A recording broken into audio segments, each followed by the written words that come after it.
Hello friend, आज हम पढ़ेंगे जैव विविधता। जैव विविधता क्या है? किसी इकोसिस्टम में सजीव प्राणी की विविधता को ही जैव विविधता कहते हैं। जैव विविधता के लिए शर्त है कि उसके लिए उच्च ताप होना चाहिए और अत्यधिक वर्षा वाला क्षेत्र होना चाहिए।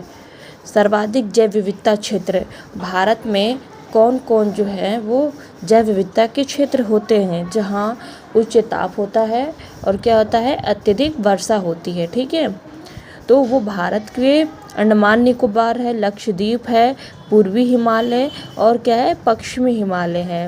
यहाँ पे मैप में बनाया गया है, देख लीजिएगा आप लोग। ठीक है, और नोट में लीजिए, जो केरल है, केरल के लिए शांत घाटी, ये क्या है, जैव विविधता के लिए प्रसिद्ध है। ठीक है, उसको इंग्लिश में बोलते हैं साइलेंट वैली।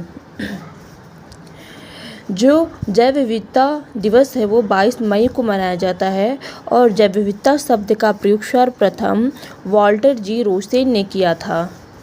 WNO ने जैव विविधता का दशक 2011 से 2020 रखा है और 2023 का थीम है बिल्ड बैक अ बायोडाइवर्सिटी। ठीक है, यहाँ पे कुछ समझ लेते हैं कि बीच में हमारा क्या होता है, विषुवत रेखा होता है, उसको ही भूमध्य रेखा कहते हैं और इसको 0 डिग्री भी कहते हैं। ऊपर हमारा कर्क रेखा होता है और नीचे मकर रेखा होती है। तो कर्क और मकर रेखा के बीच और भूमध्य रेखा के बीच क्या होता है कि यहाँ पे जो तापमान होती है वहाँ तापमान भी ज़्यादा होता है और वर्षा भी ज़्यादा होती है। जैसे जैसे हम 0 डिग्री से ध्रुवों की ओर जाते हैं तो हमारे टेम्परेचर में कमी आने लगती है और वर्षा में भी कमी आने लगती है। 0 डिग्री से अगर मकर रेखा की ओर आते हैं तो ध्रुवों की ओर आते हैं तो सेम वही होता है कि वहाँ पे क्या होता है, उच्च ताप में कमी आती है और अत्यधिक वर्षा भी कम होती है। ठीक है,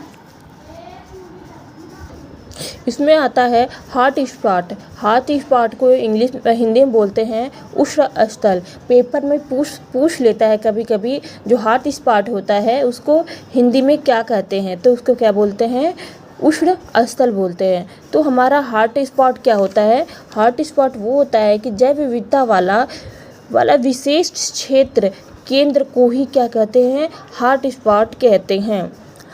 जैव विविधता के लिए जो संकट है क्या क्या है, प्राकृतिक आवास का नष्ट होना, ग्लोबल वार्मिंग है। ग्लोबल वार्मिंग क्या होता है कि तापमान में वृद्धि होती है, फिर विदेशी प्रजातियों का आक्रमण होता है और नगरीय और औद्योगिकरण होता है। ठीक है, जो शाकाहार होते हैं, शाकाहार को प्रोत्साहन जैव विविधता के लिए खतरा नहीं है। ठीक है, बल्कि जैव विविधता के लिए वो अच्छा माना जाता है।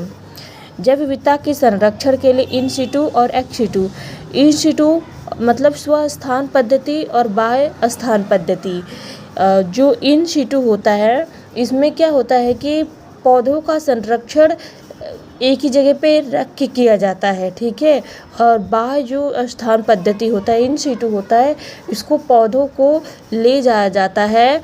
और जैसे मान लो नर्सरी है तो हम कहीं से पौधे ले गए और नर्सरी में उसका संरक्षण करते हैं, वो हमारा क्या होता है, इन सिटू होता है। ठीक है, जैव विविधता, जलीय जैव विविधता होते हैं। जो जलीय जैव विविधता होते हैं वो प्रवाल द्वीप के प्रमुख जलीय जैव विविधता केंद्र होता है। ठीक है, ये अंडमान निकोबार, लक्षद्वीप और कच्छ की खाड़ी, मन्नार की खाड़ी के केंद्र में पाई जाती हैं। और विश्व में बोला जाए तो जो ऑस्ट्रेलिया का ग्रेट बैरियर रीफ है वहाँ पे होता है। अब पूछेंगे कि जो प्रवाल द्वीप होता है वो क्या होता है, तो प्रवाल द्वीप वो होता है, ये समुद्री जानवर के कंकाल से बना होता है। मतलब जब मर जाते हैं वो तो उनके कंकाल से बना होता है, जिसे हम बोलते हैं पालिपस के नाम से जाने जाते हैं। और जो प्रवाल द्वीप होता है उष्णकटिबंधीय और उपोष्ण कटिबंधीय में होता है। ठीक है, इसमें एक संस्था भी आती है, IUCN, international union of conservation of natural. ठीक है, ये करता है, ये संस्था है जो रेड डाटा लिस्ट को प्रकाशित करता है, जिसमें संकटग्रस्त जीवों को सूची जारी करता है। Thank you friend.